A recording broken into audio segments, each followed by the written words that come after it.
Alright, welcome back everybody. This is a little mini series on each of these classes in the game. We have Assault, Medic, Support, and Recon. Today's class, I'm going to talk about Assault class and how to best use the class, the best gadgets in the class, and the best guns in the class, and how I have them set up. So, Assault. You can think of Assault like a hammer, and everything on the map is a nail. Your job is breaking and entering, destroying vehicles. You're just trying to hit everything as hard as you can. So now, first thing with the class is each class has a combat role, or specialization. I always go with Vehicle Buster. Now, Vehicle Buster I like specifically because if you hit a vehicle with any sort of damage, like with a rocket or whatnot, you highlight them for your team, which I think is pretty nice. And you also get extra points or requisition for blowing up vehicles. Now, if you're an assault player, you should always be blowing up any vehicles you see. And those requisition points can be used to call down artillery, health and ammo, spawn an extra special tank for your team. So any extra points like that's beneficial. Now, the light infantry, you pick up a little bit more ammo and you heal a little bit better. That's not bad. If you want to use that, that's fine. I just find that kind of meh compared to Vehicle Buster because of the highlighting, just because of damaging and the extra requisition. I have a hard time saying no to that. Now, for most of these classes, I'm going to try to find like a long range, a medium range, and a close range gun for every class. So the guns that I like on this class, the long range gun, I always like the Turner SMLE. Now, the reason I like this is because it's a really good long-range gun. I believe it's a 3-shot kill at pretty much every range, maybe 4 if it's a pretty far range. But so when you first get it leveled up, it kind of has a weakness of a really slow reload speed, but that gets neglected when you get some specializations. Now, the way I run my class here is the only thing I have on it is a standard 3x sight because, like I said, you're going to be a long range. You could put a red dot or whatnot on it, but this is not really a good close range weapon, so I try to stay out in the range where this medium range scope would do well. And specialization wise, I have barrel bedding, custom stock, detachable magazines, and light stock. Now the way the classes work here is you can't like keep going over. As you can see, like if I pick this, I could pick this or this. But if I wanted like the detachable magazines, I have to go over here. I can't go bam, bam. I can't go 1, 2, 3. Just the way the class system's set up. Because I could put a 20 round mag on here instead of the 11 or 10 round mag that I have on it. But I like this side of the tree more, and the way the game makes you set this up. I find this more beneficial. So the barrel bedding, if you choose to stay still while you're shooting, which if you're at a long range, usually it doesn't matter too much, that gives you improved accuracy. The custom stock is one of the best attachments or specializations on every gun in the game. Custom stock improves your accuracy in aimed fire while moving. Now, on another video I made about tips and tricks on Battlefield, I mentioned strafing left and right a couple feet as you were shooting. This custom stock on this gun has saved my ass in a measurable amount of times. I can't tell you how many times somebody's caught me with my pants down and me zigzagging left and right has left me with like 5 HP because they missed just that one important bullet that would have killed me. And I managed to get the kill instead of them just because I was able to move just a little bit faster and accurate fire while doing that. It's just incredibly beneficial to get. The detachable magazines, I mentioned that this weapon had a reload kind of weakness, is pretty slow reload. That helps negate that. And the light and stock, another really beneficial thing is you move 60% faster while aiming with your weapon. You can think of like the Stalker perk in Call of Duty. That's more your game type, but that's what this is. It makes it a pretty mobile, long-range, semi-auto AR basically. It's really nice. Now you could also use the M1 Garand. I just found the Turner better. I believe the MAS is pretty much the exact same thing, honestly. But I don't know. Something about the Turner. I always found that to be the best weapon. Now, if you want a medium range weapon, STG is really good. The STG has a pretty decent fire rate, so you can get away with a lot of close range engagements. But if you run into a player with a similar skill level and he has like a Sturmgewehr or uh, an SMG of some sort, you're probably not going to win that fight just because of the fire rate. But if you keep this in medium range, this thing is a laser beam sometimes is really good. Now the way I have set up is I have the napalm sight, which is just this standard red dot sight. So like I said, I'm in medium range. You could also run the 3 times. I just didn't really like it on this, so I always kept the, I mean, hell, you use whatever sight you want. I don't really like the iron sights because that ring distracts me up top. The way I have the class set up is I have quick aim to aim quicker, just in case somebody catches me with my pants down. Less horizontal recoil. It's like, let's see here. Because the way I hate that this gun is set up like this a little bit, because I would really like to be able to get this and then go over here and get light and stock, but like I said, the way the tree system in this game set up is I could have got this, but then I would have had to get hip fire. You really shouldn't be hip fired with this gun. You're gonna get shit on. If you manage to get hip fire kills with this, goddamn, you're better than me. Cause I feel like I'd get shit on every time I try, unless I got super lucky. So, unfortunately, I couldn't get it on this. The way I set it up was I had the barrel bedding, so extra station, improved accuracy stationary, and then improved accuracy while moving.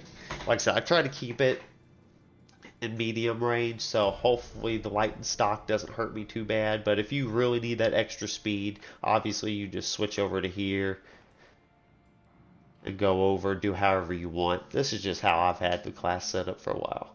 Now the next one here is your close range. Now for a lot of maps, like I said, you got to watch the range on it. A lot of open maps this gun's not very good on, but if you manage to keep it in like I was on my other video explaining Hamada, if you stay into the city and not the open fields, this weapon will really shine. It has a 670 rate of fire, so 70 more than the STG, so you can get those couple extra shots out faster, but it has a lot more recoil than the STG does. So again, I have a red dot sight on this weapon. Now this one, if I believe if I have it correctly set up, yeah, it's built for pure speed, so I pretty much treat this like a run and gun SMG. So I have the quick aim, aim faster, less horizontal recoil, improved accuracy while moving, and move 60% faster while aiming. So I have this set up to be just a run and gun class. So now, pistol, you can pretty much use whatever you want. I find that if I've got to the point where I have to switch to my pistol, I'm generally fucked. Because that means like somebody's caught me with either what, A, I'm reloading, or B, I've missed my shots and they're right there shooting at me and I had to switch weapons.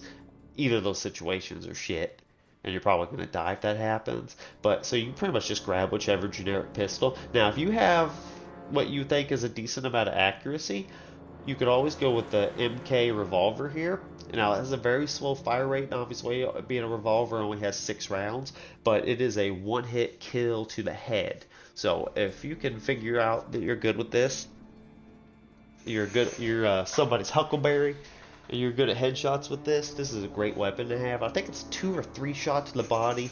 So if you're not a good accurate player, or you're working on your accuracy, I would probably not use the revolver, to be honest. I'd just stick with one of these. Like I said, if you get to the point, you're probably panicking. You just need to get some extra lead down range. So melee weapons, pretty much the same. I always use one of like the heavier ones just because they do a little bit more damage. And again, if I have to use a melee weapon, I'm super fucked. So I want it to hit for the most damage I can because I'm probably only going to get one swing. If you hit anybody from the back, it doesn't matter. You're going to kill them instantly with a melee weapon. Now, as I said, Assault class is meant for vehicle destruction and breaking and entering. So there's a lot of different options you have for destroying vehicles. I use the anti-tank bundle grenade. The reason I use this is because it does like, at least I think 20 damage to a vehicle. So I like it Because the way I destroy vehicles in this game is if I can sneak behind it, I put 2 or 3 bundles, whatever I have of my TNT explosive on it, and then I blow them up with the tank bundle, and I switch to my rocket launcher and hit them in the back. Usually, unless it's like a really heavy tank like a Tiger, if you can get your TNT, your tank bundle, and your first shot, maybe 2 shots of your bazooka on a normal light tank like a Sherman, you'll kill it 100% solo by yourself. Like, these tank bundles have saved my ass a lot. And like you can use whatever the hell you want, obviously, but like the mine's not that good. I don't think anybody falls for the firecrackers. The demolition grenades, eh. The incendiary grenade can be good because if you throw it on infantry, they actually bleed out faster. You could throw it in a bunker. But I try not to assault like positions like bunkers because everybody just like lays down in camps like that. So even with an incendiary grenade, it's still really dangerous. And frag grenade's good, like normal. Does its job. Bam. But like I said, you're pretty much trying to destroy vehicles most of the time. If I get in an infantry engagement, 99% of the time I'm just going to shoot them. So I like having the versatility of the anti-tank bundle, because you can still throw it in buildings and do damage with it. Everybody, if a grenade lands on by their feet, they run. And then the next gadget here is the M1A1 bazooka. The reason I like this one the most is there's a sight for distance on the front. It has a very long range with minimal drop-off. So once you master the range, it's insane how far of a target you can accurately hit. But the main reason that I prefer this one, it doesn't do the most damage out of all of them. I believe that goes to the Piat here. The reason that I use this one over all the other ones is if you go to an ammo crate station or a resupply station when you're using this specific bazooka, you actually resupply to 5 shots. I believe every other one of these, the Panzerfaust, the Piat, I believe they only give you 2 or 3 when you're fully loaded, but the M1A1 bazooka gives you 5 shots. And I can't tell you how many tanks that I've killed where the only reason I killed is because I had that 4th and 5th shot ready to go, where if I would have had a Panzerfaust or a Piat, I wouldn't have been able to do anything. And last but not least, I like the sticky dynamite with the assault class. Now you have, like I said, different gadgets here that work fine. Like for support class, I love the AT mines. Frag grenade rifle's good. Lunge mine's okay, but the bad thing about the lunge mine is you have to literally be touching the tank to use the lunge mine, and it's a one and done thing. Where if you're already close enough to be touching the tank, excuse me, you might as well just have the dynamite because you're going to get more bang for your buck. You can carry 2 of them when you spawn, 3 if you resupply. So I think that's just the most beneficial way to set this class up. Either go long range, medium range, or short range with your guns, and then every other gadgets I always keep the same. So yeah, that's how I run the assault class. Like I said, you use however you want, but I found this to be basically the meta or the best way to run the assault class over my game time. So with the assault, I believe I'm in the top 1.7%. So I go off pretty good with the assault class. So you can get away with whatever gun that you like, but these are the best class setups that I've found after playing for a couple 100 hours. Alright, so I'll see everybody on the next video I make. I should be covering these next 3. Recon, support, and medic.